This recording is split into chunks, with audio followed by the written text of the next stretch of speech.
Hey YouTube, how you doing? Kevin here coming at you. I just picked this up today, but it was pouring out, so I want to. Normally I would show it to you on my trailer, which is right there. I just took it off and brought it up here, so my phone had charge. But anyway, this is the first look at the at this Chinese scooter, four wheeler. I picked up for my little guy Andrew. It is a 107cc. I thought it was a 50. It looks like a 50, but the Chinese believe in go big or go home. And put this thing, let's see if I can find it. Where are you? See, this is what gets me. This is right here is what gets me, right here. Let's show you guys what gets me. Okay, on this four-wheeler, it has two plates. Okay, show you. Can't get down here. This first plate right here, up in this corner, see if I can expand this a little bit for you, shows it at a 107cc. Now, when you look at the upper plate, see if I can get that on, try to focus here. This plate says it's 110cc. So, we have one saying it's 110, the other one saying it's 107. It's kind of stupid, ain't it? Like, what is it? I mean, not that they probably round up. That's what I'm thinking on that main tag. But this bike is complete. It's it needs a starter. The starter, that's the only thing that was missing off of it, was a starter. The battery was already out, so I brought it in the house to charge it. It's got a new battery. A few months old, and the starter is junk. They actually took the starter off and sent it out to be rebuilt, but you can't get parts for it. So I'm going to shrink you guys back down, and that right there is where the starter mounts. That's the big wheel right there. Other than that, this bike, I got the key. It's in my pocket, and it's a nice little bike. It's in pretty good shape for the most part. It's missing the handbrake for the cables for the front wheels, the front handbrake. I believe I have one underneath the seat. The battery goes right there in that big hole there, and I have the air filter also in the car. So this is gonna be for my little 4-year-old. The nice thing about these is you got the screw here. You put that screw all the way in, and this thing will only go as fast as the Power Wheels. It's pretty cool. Looks like they broke the throttle, so they put a clamp on one. It's fine, you know, that works. Disc brakes are good. So, it's got disc brakes. That's pretty cool. And then, what do you call it there? So there's that. I look at on my truck. Same guy I got the truck from. I got the four-wheeler from. And I brought the bike down to him on my trailer. This trailer is awesome. Pulled it behind my Ranger. Brought it down to him. So anyway, got some stuff in. Well, not some stuff. A stuff. Oh, I don't even know if that's a word. I got a part in. I got that rare part that was hard to find. It's discontinued and they don't make it no more. For the Bombardier. From Canada. I got it in like last week. The end of last week, I should say. So, some stuff has been coming in for this, because I want to get this up and going. So anyway, this has the Rotex on it, and the shaft that's broken. I don't have the disc yet. I have to order a disc, but the disc brake here, and then you got the shaft comes out right here. It's got a sprocket first, and then the adapter for the what do you call it, the rotor. It's severed right clear off right there. So I'm gonna have to go ahead and take off this little cover right here, which I'm gonna do a video on. I'm just doing like kind of a first look on the other one.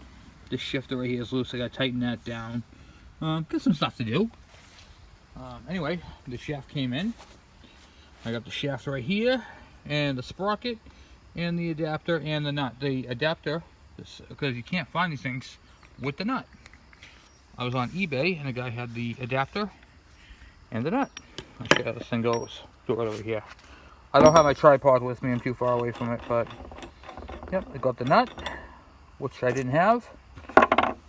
The adapter. If I can get that thing apart. Like that.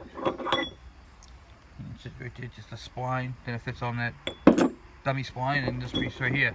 So far in, I got, you can see right here is where that is severed. So I am missing that much of the shaft that broke off. Is that crazy? So we got the shaft, the sprocket, the rotor adapter,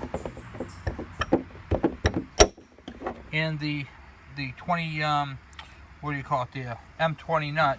Now this has a recess in it, which when you normally buy them they don't have. So it was nice to be able to get the factory one. The only thing I don't have is the tab that bends over this. But I'm not really worried about that right at the moment. I just use a little bit of Loctite on it and it'll be fine. Keep an eye on it. But yeah, that's craziness. So this thing right here, I got to put antifreeze in it and an oil filter. And now that we got the shaft, we got to take that apart. I'm going to do a video on how to fix this. And this shaft is no longer available in the United States. They don't make it no more, out of production.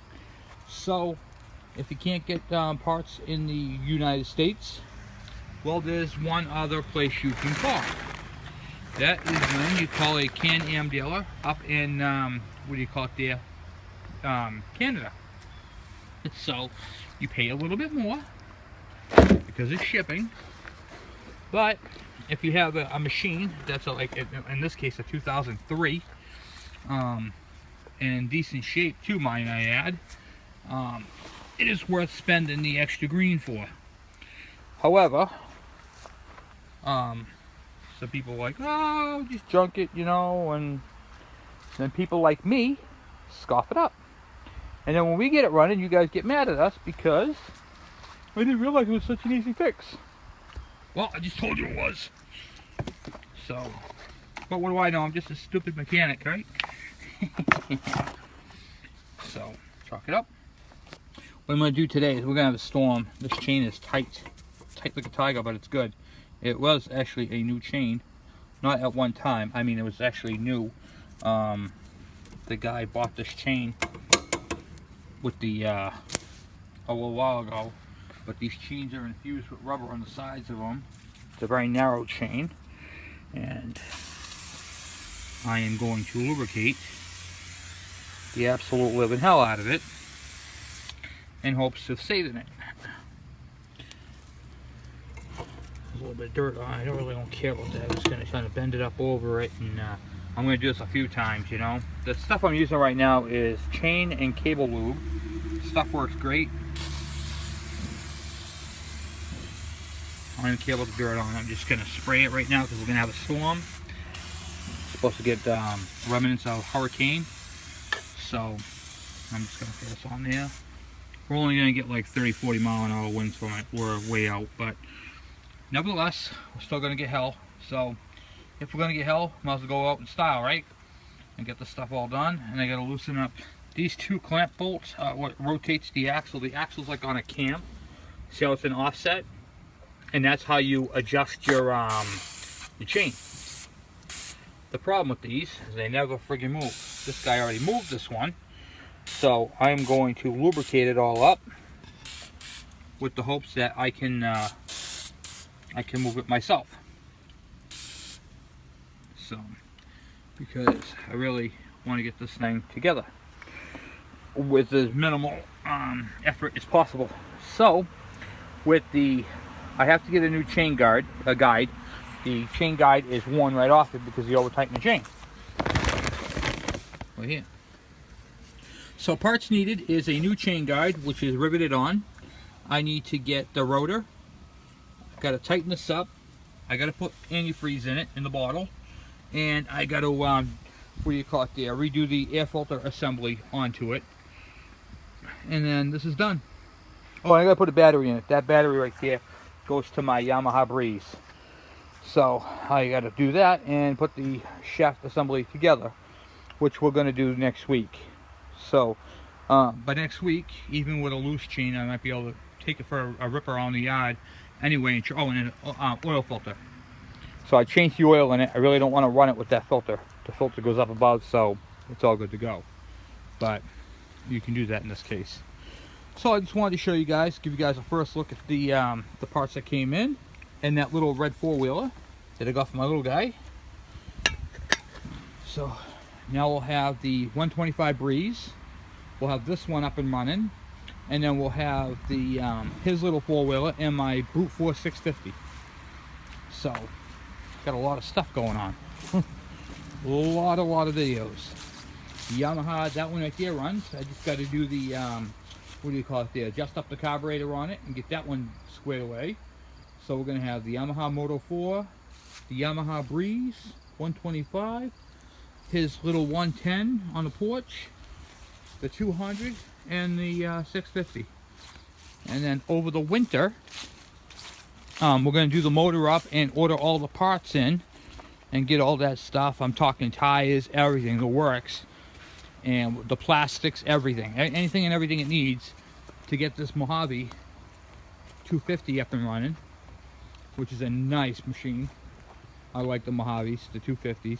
We're going to do rims on this thing. We're going to do everything, and I might, where this frame is not in bad shape at all, I might get this thing powder coated green.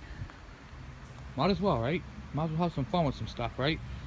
So we got that going on. That one over there, we still got to pull the motor off of the TRX. And I got to do the wheels and tires on this thing. So that's kind of where I'm at right now. With that, those right there, those wheels that actually work on that. Isn't that crazy? So might pick up another set of wheels and whoop. So that's pretty much it. Pretty much it. So we got that going on. My brother's gonna be doing the welding on the exhaust on the KE100 or the KE102 build, and we're gonna do I'm gonna teach you guys a little bit about diagnostics on the Chevys. We're gonna be pulling a motor out of this truck, and you guys are gonna be present for that. I'm gonna do it in a part series. We're gonna do under, bottom, up top, and everything else. This motor skips and burns oil, and it has seen better days. The truck is in excellent condition, however, but the engine has seen, and transmission has seen better days. Transmission has no reverse, and I'm going to teach you guys how to fix that without going mental on the on kits and stuff like that. So without spending, we're going to do a budget build on the transmission. I'll show you how to get reverse back, and this thing slips. So we're going to be doing videos on all that on the Chevy transmission. And yeah, it's pretty cool. How to replace a windshield. I got a lot of videos coming up just on this truck alone. So we got the KE100 build or 102 build. We got this one right here. Got to do just a lot of stuff. A lot of stuff. I had to clean this thing all out. Pressure wash it. Give it a good old once over. Get all that crap out of there. A lot of dirt and just a lot of crap. So anyway, guys, thank you for watching. Please subscribe. If you have any questions, comments, by all means, send them my way. I got to order up a starter for this thing and go from there. I think it's in really good shape. So thank you guys for watching. Please subscribe.